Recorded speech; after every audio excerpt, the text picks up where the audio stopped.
Et studio de danse de nuit, un miroir de promesses. Je n'avais plus mis les pieds dans un studio de danse depuis des années. À vrai dire, je n'y mettais plus les mains non plus, elles avaient désappris les gestes qui défont les chignons, qui nouent des rubans à la hâte, qui lissent les accros.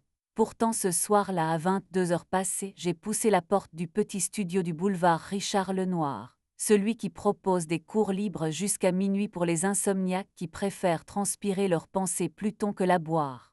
La lumière venait du sol, comme dans les rêves où l'on marche sur un plancher. Chez nous, Juliette avait éteint la lampe sans me demander si j'étais couché avec elle. Quand elle va se coucher seule, elle laisse la porte de la chambre entr'ouverte comme une exception administrative. On s'est disputé quand j'ai prononcé le prénom de Camille plus lentement que le verbe qui l'accompagnait. Tu peux m'expliquer qui elle est pour toi, a demandé Juliette, et je n'ai pas trouvé le verbe, seulement des adverbes, récemment, gentiment, platoniquement. Des adverbes n'embrassent personne. Alors j'ai dit que j'allais marcher, et mes pieds ont choisi. Une femme balayait les traces de gomme sur le lino. Elle portait un sweat gris, les cheveux pris dans un foulard bleu qui n'essayait pas de faire joli, seulement de tenir. Son badge disait Inès. Elle a levé les yeux comme on reconnaît quelqu'un qu'on n'a encore jamais vu, en lui laissant la dignité de venir pour une bonne raison. Il reste 35 minutes, a-t-elle soufflé. Musique au choix, miroir au consentement. Le miroir au consentement, ai-je répété. Et ici, on peut le couvrir, a-t-elle dit en désignant un rideau blanc roulé au plafond. On a appris que toutes les nuits ne veulent pas de face à face. J'ai hoché la tête. J'ai laissé mon sac, gardé mon t-shirt noir et mon pantalon souple, attaché mes cheveux avec l'élastique au poignet. Vous voulez la clé du son? A proposé Inès en me tendant un câble. Je veux le silence, ai-je dit, puis j'ai ajouté plus honnête, le silence avec des battements. Elle a choisi une playlist tempo lent.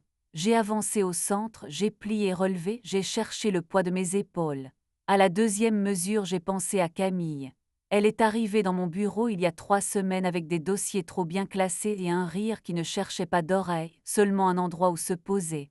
Elle m'a demandé si je connaissais la différence entre j'y pense et j'y reviens. J'ai fait semblant de trouver ça drôle, mais ma poitrine, elle, avait trouvé ça vrai. Le rideau, là-haut, me tentait comme un geste de pudeur tardive. Inès a compris avant moi, d'un clic, elle l'a laissé descendre à mi-hauteur. Le miroir s'est transformé en ligne, en dessous, je me voyais danser, au-dessus je me voyais disparaître.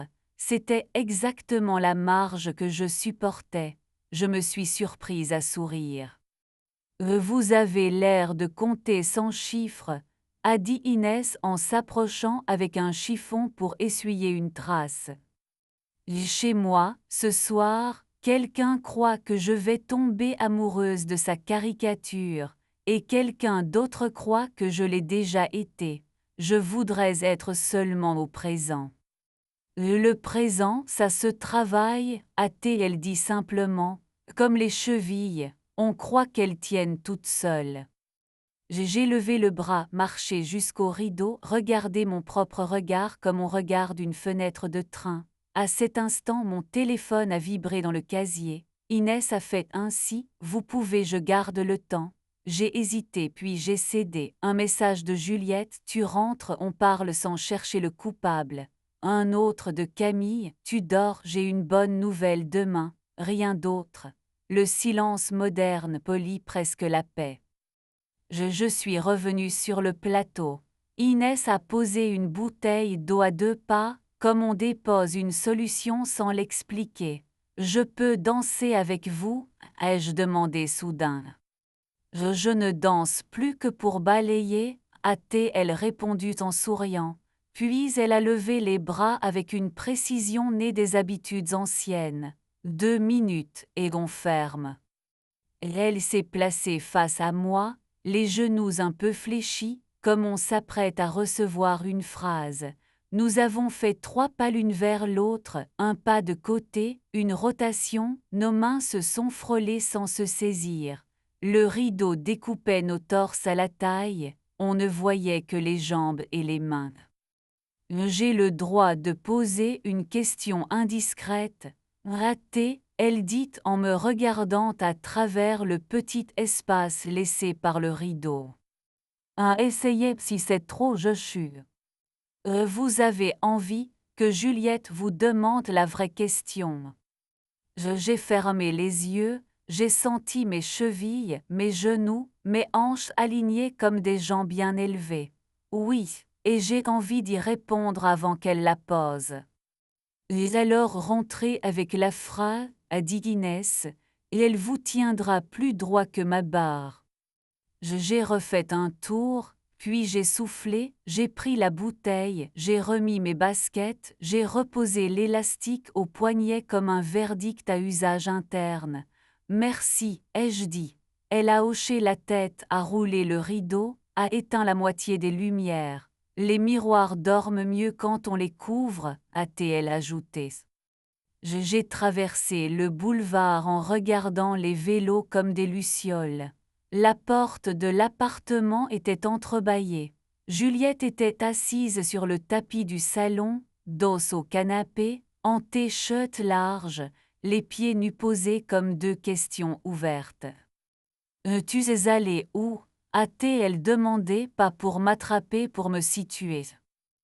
Danser, me souvenir comment on bouge avant d'expliquer. Je n'ai pas envie d'avoir raison, a-t-elle dit. J'ai envie de te retrouver. Je me suis assis en face d'elle. Tu veux me poser la vraie question. Et elle a fermé les paupières une seconde. Tu te sens seule. J'ai pensé au rideau à mi-hauteur. Parfois, quand je me regarde tout entière, pas quand on me laisse ne montrer qu'une partie sans me demander le reste tout de suite. Elle a hoché la tête. Moi je me sens utile, et j'aimerais être désirée avant d'être utile. Je lui ai pris la main, pas comme on saisit, comme on accueille. Aujourd'hui, touché avant d'argumenter, et je dis. Je lui ai parlé de Camille sans la décorer. Je lui ai dit que je ne voulais pas passer par le toit pour apprendre que mes mains savent la poignée. Elle a posé sa paume sur ma joue, l'autre sur ma nuque, et m'a attiré contre elle avec une prudence qui valait serment. Nous sommes restés là, alignés. On fait du thé, a-t-elle murmuré. Nous savions ce que le mot voulait dire. Dans la cuisine, Lo a commencé son petit discours. J'ai pris un post-it. J'ai écrit « Je suis là et j'y reviens ». Je l'ai collé entre litière et ampoule. Juliette est arrivée avec 2 tasses, m'a embrassé au coin de la bouche, a lu la phrase, a hoché la tête. On n'a pas de carnet, mais on a un frigo. Nous avons bu le thé dans le couloir, appuyé contre la cloison. Le lendemain, j'ai envoyé un message à Inès, merci pour le rideau. Elle a répondu, présent. Le soir, je suis retournée au studio avec Juliette. En sortant, Juliette a pris ma main dans la rue avec l'air de ne pas faire une déclaration. Ça fait quoi, pour toi, le mot Camille aujourd'hui, une femme intelligente qui me plaît de loin, et je dis. Et j'ai le droit d'aimer les gens de loin sans les inviter sur mon toit. Parfait, a-t-elle dit. Moi, je t'aime de près. Le soir, j'ai répondu à Camille, bravo pour la bonne nouvelle, tu me raconteras au bureau.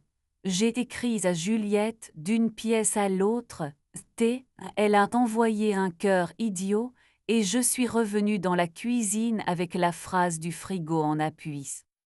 Et moi, ce soir, je me promets des studios qui n'exigent pas la perfection, des miroirs qui dorment quand on leur dit, des rideaux qui consentent, des mains qui savent dire oui et des lèvres qui savent dire plus tard. Je me promets la moitié juste avant l'autre moitié. Je me promets de rentrer et d'y revenir.